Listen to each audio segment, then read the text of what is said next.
तो पिछले वीडियो में हमने देखा था कि इफ एल्स क्या होता है। इनफैक्ट इसको हम नॉर्मली ड्राई रन करते हैं। ड्राई रन का मतलब ये होता है कि हमने देखा स्क्रीन के ऊपर अच्छा लिखा है, वहाँ पे नम इक्वल टू 6 है। उसके बाद हमने देखा अच्छा यहाँ पे इफ है, तो यहाँ पे ये कंडीशन जो है वो चेक होगा, और अगर वो वैल्यू 0 होता है उसका, तो हमने प्रिंट कर दिया इवन। एल्स में हमने प्रिंट कर दिया ऑड, और एन में प्रिंट होगा बाय।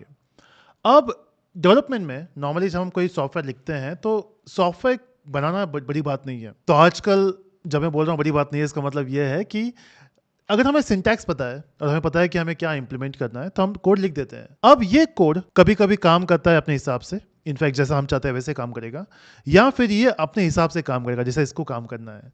और उसमें गलती इसकी नहीं है, नॉर्मली गलती हमारी होती है, क्योंकि हमने कोड लिखते वक्त कुछ चीज़ें मिस कर दी, या फिर ऐसा कोई चीज़ लिख दिया जो सही से काम नहीं कर रहा, तो कोड में प्रॉब्लम है। ऐसा नहीं कि कोड रन नहीं हो रहा है, आउटपुट आएगा। जैसे एग्जांपल, इसको मैं अगर रन करता हूँ यहाँ पे, तो मैं लिख दिया यहाँ पे python if demo dot P Y, और यहाँ पे इसका आउटपुट तो आ गया, मतलब कोई सिंटैक्स एरर नहीं है। एरर यहाँ पे है लॉजिक का। ऑफ कोर्स इस कोड में कोई लॉजिकल एरर नहीं है, बट वो हम कहे समझेंगे। तो लेट्स से इसको हमने रन कर दिया और कुछ लॉजिकल एरर आ गया। जैसे मैंने यहाँ पे लिख दिया गलती से 1, जबकि मुझे वहाँ पे लिखना था 0। और इस लाइन में अच्छा, ये को पायलट मुझे हिंट है क्योंकि मैंने को पायलट सेटअप किया था यहाँ पे, इग्नोर को पायलट। तो अगर मैं इसमें यहाँ पे क्लियर अगर इसको रन करता हूँ, तो इसने और प्रिंट कर दिया जबकि वैल्यू इवन है। मतलब कहीं ना कहीं हमारे लॉजिक में गलती है। तो ये लॉजिक का गलती हम फाइंड कैसे करेंगे? सबसे पहले हमें पता होना चाहिए कि कुछ तो गड़बड़ है यहाँ पे। जैसे यहाँ पे ऑड लिख के आ गया जबकि वो इवन नंबर है, और मोस्ट ऑफ द टाइम हमें नहीं पता होता कि जो आउटपुट आया कहीं कहीं वो भी सही है या नहीं है। बट यहाँ पे मुझे पता है कि जो आउटपुट आया वो गलत है। तो मैं इसको ड्राई रन करूँगा, देखूंगा अच्छा यहाँ पे 1 है, यहाँ पे 0 होना चाहिए था। तो ये एक तरीका है। बट जब हमारा कोड बहुत लंबा होता है और वहाँ पे बहुत सारे मूविंग पार्ट्स है, तो ये करना डिफिकल्ट हो जाता है। तो इसको हमें करना है with the help of debuggers. अब डीबगर क्या होता है? नॉर्मली ऐसी चीज़ों को जहाँ पे लॉजिकल इशू है उसको हम बोलते हैं बग। ये अपने सिस्टम में भी होता है। जैसे एग्जांपल, मैंने कोई एप्लीकेशन ओपन किया यहाँ पे जाके, अब वो एप्लीकेशन ना ओपन हो गया, कोई और एप्लीकेशन ओपन हो गया, तो उसको हम बोलते हैं बग। या फिर सिस्टम स्लो चल रहा है, या कुछ इशू चल रहा है, तो ऑफकोर्स वायर्स को ब्लेम कर सकते हैं, बट कभी कभी वो सॉफ्टवेयर बग भी होते हैं जिसकी वजह से सिस्टम स्लो हो जाता है बिकॉज ऑफ सम एप्लीकेशन। या फिर हम गेम खेल रहे हैं, अचानक से कैरेक्टर यहाँ से वहाँ जंप कर रहा है, तो ये बेसिकली बग है। इसको रिमूव कैसे करते हैं? तो ये प्रोसेस जिसको हम बोलते हैं बग निकालना, इसको हम बोलते हैं डीबगिंग। तो डीबग कैसे करना है? तो मोस्ट ऑफ द आईडीज में ये कॉन्सेप्ट जिसको हम बोलते हैं डीबगर्स। डीबगर का मतलब है वो हमें बग निकालने में हेल्प करेगा। इसको यूज़ कैसे करना है? तो अगर आपको देखोगे यहाँ पे आईडी में, तो एक ऑप्शन यहाँ पे दिखेगा, वीएस कोड में भी होता है, सारे एप्लीकेशंस में होता है। यहाँ पे है रन एंड डीबग। इनफैक्ट यहाँ पे भी जब हम जाएंगे तो यहाँ पे 2 ऑप्शंस होता है। इसको हम इधर रन कर सकते हैं या फिर इसको हम डीबग कर सकते हैं। अगर हम पाइचार्म यूज़ करें, और यहाँ पे अगर आप प्रैक्टिस करने के लिए पाइचार्म यूज़ करें, तो वहाँ पे चीज़ें स्ट्रेट फॉरवर्ड है। जैसे आप करोगे वहाँ पे डीबग करोगे पाइथन फाइल को, वो हो जाएगा, क्योंकि पाइचार्म बना ही पाइथन के लिए है। On the other hand VS code बना है बहुत सारे लैंग्वेजेस के लिए। आप यहाँ पे सी कर सकते हो, पाइथन कर सकते हो, जावा कर सकते हो, जावास्क्रिप्ट कर सकते हो। तो कहीं ना कहीं हमें पाइथन के लिए कुछ कॉन्फ़िगरेशन करना होता है। वो कंपलसरी नहीं है, उसको हम अवॉइड भी कर सकते हैं, जैसे दिखाता हूँ मैं यहाँ पे। तो इसको हमें यूज़ करने के लिए तो सबसे पहले हम यहाँ जाएंगे और क्लिक करेंगे पाइथन डीबगर पे। ये अगर आपके पास ऑप्शन नहीं है तो शायद आपने एक स्टेप मिस करते, जो था एक्सटेंशन को इंस्टॉल करना। तो मेक श्योर करना कि यहाँ पे एक्सटेंशन में जाके हमारे पास जो होना चाहिए वो है पाइथन के एक्सटेंशंस। तो इफ़ यू स्क्रॉल इंस्टॉल में, कहीं ना कहीं आपको पाइथन दिखना चाहिए, वो भी माइक्रोसॉफ्ट की तरफ से। अगर ये आपके पास है तो ये आपको ऑप्शन आ जाएगा यहाँ पे, और ऑफ कोर्स फाइल नेम भी डॉट पी वाई होना चाहिए एक्सटेंशन। और यहाँ पे आके हम कर देंगे Python debugger, debug Python file, enter, और डीबग चालू हो चुका है, उसने आउटपुट भी दे दिया। अब देखोगे तो यार आउटपुट तो सेम ही आया जो हमें पहले भी आया था। डीबग का फ़ायदा क्या हुआ? कहीं इसने बताया तो नहीं कि क्या इशू है। नॉर्मली हम क्या कर सकते हैं डीबग के साथ, हम स्टेप बाय स्टेप जा सकते हैं कि कौन से लाइन पे कौन सा वैल्यू आ रहा है।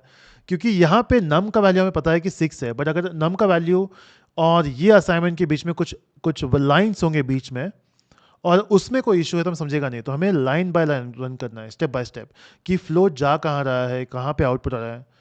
तो वो करने के लिए हम कोई भी ये पॉइंट पे, अगर आप देखोगे यहाँ पे जब स्क्रॉल करते हो तो यहाँ पे वो रेड कलर का मार्क आता है। तो मैं इसको लगा देता हूँ यहाँ पे। तो जैसे मैंने यहाँ पे क्लिक कर दिया, इसको हम बोलते हैं ब्रेक पॉइंट। ब्रेक पॉइंट लगाने के बाद जब इसको एग्जीक्यूट करोगे, तो ब्रेक पॉइंट के पहले जितने भी लाइंस थे वो सारे एग्जीक्यूट हो जाएंगे, और ब्रेक पॉइंट के बाद वो एग्जीक्यूट करेगा स्टेप बाय स्टेप जब आप चाहोगे, मतलब कंट्रोल हमारे पास होगा। इसको एग्जीक्यूट करके देखते हैं। सबसे पहले तो हम स्क्रीन को क्लियर कर देंगे, और उसके बाद हम यहाँ पे क्लिक करके करेंगे पाइथन फाइल डिबगर, और वो करने के बाद अगर आप देखोगे कुछ चेंज हुआ है, कुछ एक्स्ट्रा ऑप्शन हमारे पास आ चुके हैं। नीचे ये रेड कलर कुछ आ चुका है जहाँ पे कुछ दिखाएगा वार्निंग बाद में या फिर एरर दिखाएगा। यहाँ पे हमारे पास कुछ बटन्स है जहाँ पे कंटिन्यू है नेक्स्ट स्टेप के लिए, इनफैक्ट सब कंटिन्यू होगा। अगर आपको नेक्स्ट स्टेप पे जाना है तो हम बोलते हैं उसको स्टेप ओवर, और कोई फंक्शन के अंदर जाना है तो उसको बोलते हैं स्टेप इनटू, और बाहर आना है तो उसको हम बोलते हैं स्टेप आउट, और फिर डीबगर को वापस चालू करना है तो रिस्टार्ट, और स्टॉप करना है तो स्टॉप। ये सारे ऑप्शन हमारे पास है यहाँ पे। उसके अलावा लेफ्ट साइड में देखोगे तो यहाँ पे एक अलग सा सेक्शन ओपन होता है जो बहुत इंपॉर्टेंट है। The moment you have a big code, यहाँ पे दिखाएगा वो स्पेशल वेरिएबल्स, जो अभी तो इतना इंपॉर्टेंट नहीं है हमारे लिए, तो उसको हम मिनिमाइज कर देंगे। जो हमने वेरिएबल क्रिएट किया हुआ है वो यहाँ पे दिख रहा है, इसका हम एक्चुअल वैल्यू दे सकते हैं जो ये है decimal values, but num equal to 6 है, तो ये वैल्यू हमने यहाँ पर साइन किया था, वो नम वैल्यू यहाँ पे जा चुका है। अब वो आके रुका है यहाँ पे, ठीक है। अगर देखोगे तो यहाँ पे हाईलाइट किया हुआ है, मतलब कोड वहाँ पे आके रुक चुका है, उसके आगे का एग्जीक्यूट नहीं हुआ है। अब क्योंकि उसके आगे का एग्जीक्यूट नहीं हुआ है, कंसोल में भी देखोगे तो वहाँ पे कुछ प्रिंट नहीं हुआ, क्योंकि आगे का चीज एग्जीक्यूट नहीं हुआ है। लेकिन एक हम काम करते हैं, इसको हम स्टॉप करते हैं और ये ब्रेक पॉइंट रखते हैं वहाँ पे, बट ब्रेक पॉइंट के पहले मैं कुछ प्रिंट करता हूँ, और यहाँ पे हम प्रिंट कर देंगे जस्ट हेलो, ठीक है, जस्ट टू ग्रीट। अच्छी बात है ना ग्रीट करना, तो इसको हम सेम चीज़ कर सकते हैं, इनफैक्ट यहाँ से भी कर सकते हैं, या फिर अपने कीबोर्ड से F5 प्रेस करना है। अगर आपका डायरेक्ट F5 जो भी फंक्शन की है डायरेक्ट वर्क नहीं करते हैं तो फंक्शन की दबा के F5 दबाना है, ताकि वापस से डिबगर रन हो, और वहाँ पे आ गया तो वही ऑप्शन है, या तो आप यहाँ से कर सकते हो जाके, या फिर F5 दबा के, काम तो वही होगा। तो उसने देखोगे तो यहाँ से यहाँ तक उसने उसको प्रिंट कर दिया हेलो को, और यहाँ पे हेलो प्रिंट हो चुका है। हाँ, उसके आगे का प्रिंट नहीं हुआ बिकॉज हम यहाँ पे अभी रुक चुके हैं। ओके, आगे जाए कैसे, तो यहाँ पे बोल रहा है click to add a break point, तो हमने पहले लगा दिया है। आगे जाए कैसे, अगर आपको याद होगा तो इसके बाद हम डिस्कस किए थे, यहाँ पे एक ऑप्शन होता है वह विच इज़ स्टेप ओवर, या तो यहाँ पे क्लिक कर सकते हो, यहाँ पे कीबोर्ड से F10 दबा सकते हो। जब आपको एक्चुअली डिबग करना है ना, जहाँ पे कुछ बहुत इश्यूज चल रहे हैं और वहाँ पे हमको डिबग करना ही है, तो हम नॉर्मली माउस यूज़ नहीं करते, वहाँ पे ध्यान पूरा होता है मॉनिटर की तरफ, और आपका हाथ होगा F10 की तरफ, और स्टेप बाय स्टेप जाते रहेंगे। F10 दबाया नेक्स्ट, F10 दबाया नेक्स्ट, जो मैं करूँगा अभी। लेकिन क्योंकि मेरे कीबोर्ड पे कॉन्फ़िगर डायरेक्ट फंक्शन की नहीं है, I have to press Fn जो कीबोर्ड पे होता है, and then I can press F10। तो जैसे मैंने किया वो, अगर देखो कि लाइन नंबर कौन सा लाइन पे हो, लाइन नंबर 4 पे हो, जहाँ पे वो बता रहा है कि नम का वैल्यू 6 है, ये एडिशनल उसने डिबगर ने हमें दिया है, यहाँ पे नम का वैल्यू 6 है, तो 6 mod 2 होगा। अगर वो इक्वल टू 1 हुआ तो वो अंदर जाएगा, जबकि हमें पता है कि वो इक्वल टू 1 नहीं है, एक्चुअली 0 होगा, क्योंकि हमें पता है लॉजिकल एरर है, हमें अभी लेट्स इमेजिन हमें नहीं पता, ठीक है। तो मैं करता हूँ यहाँ पे F10, तो जैसे मैंने यहाँ पे F10 किया, उसने अगर देखोगे यहाँ पे हेलो प्रिंट हो गया है, पहले तो हो चुका था, और फिर सीधा उसने जंप किया है यहाँ पे ऑड पे, इसका मतलब उसने प्रिंट इवन जो था उसको स्किप कर दिया। सो वी नो, अच्छा वहाँ पे इवन आना चाहिए था बट नहीं आया। देन यू विल चेक, अच्छा यहाँ पे num mod 2 इक्वल टू हमने लिखा हुआ है 1, तो उसको हम कर देंगे 0। शायद इस एग्जाम्पल में वो सूटेबल नहीं लग रहा, बट मुझे यही भी बताना था, क्योंकि आगे जाके जब हम लूप्स पढ़ेंगे तो डीबगर का यूज़ बहुत सारा होगा वहाँ पे, और वहाँ पे हम सीधा डीबगर यूज़ करेंगे, ना कि वहाँ समझेंगे अच्छा डीबगिंग क्या होता है, ठीक है। तो इस तरह से बेसिकली हम डीबगिंग करते हैं, और फिर क्योंकि मुझे पता है वहाँ पे एरर सॉल्व हो गया, आई कैन स्टॉप इट, और फिर से इसको हम रन कर देते हैं, डीबगर वापस से लगा देते हैं। यहाँ पे F5 दबा दिया मैंने, और यहाँ पे पहुँच चुका है। F10 से हम जाएंगे नेक्स्ट स्टेप पे, अच्छा वो A1 पे आ चुका है, A1 प्रिंट हो गया, और फिर बाय भी प्रिंट हो गया, इससे अपना डिबग सॉल्व हो चुका है। अब इसके ऊपर हमारे पास एक बहुत ही पकाऊ जोक है, जोक एक्चुअली बहुत सेंसिबल भी है, लेकिन है तो जोक ही, और इनफैक्ट फैक्ट भी है, शायद उसको हम जोक बोलते हैं। एनीवे, द पॉइंट इज, एक क्वेश्चन है तुम्हारे लिए, अगर डीबगिंग का मतलब है बग्स को रिमूव करना, तो कोडिंग का मतलब क्या है, सोचिए, ठीक है। आप कमेंट में बताइए, पॉज करके वीडियो, अगर आपने बता दिया है तो बेसिकली कोडिंग का मतलब है बग्स को ऐड करना। तो डीबगिंग बग्स निकालता है और कोडिंग बग्स ऐड करता है।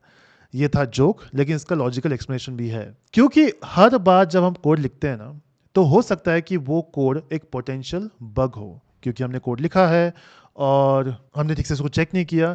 जैसे यहाँ पे जो कोड हमने लिखा था ये पोटेंशियल बग था एक। तो जब भी आप कोई कोड लिखोगे तो चेक करना क्या वो बग है या नहीं है। इनफैक्ट इसलिए हम क्या करते हैं, नॉर्मली कुछ कोड लिखने के बाद रन करके चेक करते हैं क्या वो सही चल रहा है। उसके बाद हमें कुछ लाइंस ऐड करते हैं, फिर चेक करते हैं रन करके। एक साथ पूरा फाइल लिखने के बाद अगर रन करोगे तो समझेगा नहीं कि कहाँ पे मिस्टेक हुआ है। और जब हम सीख रहे हैं चीज़ों को तब हम उसको रन करके चेक करते हैं। बट एक्चुअली जब हम सॉफ्टवेयर बनाते हैं, जो बड़े बड़े सॉफ्टवेयर होते हैं, वहाँ पे रन करने का प्रॉब्लम ये है कि हम एक दो फाइल नहीं बनाते, हम बहुत सारे फाइल्स क्रिएट करते हैं।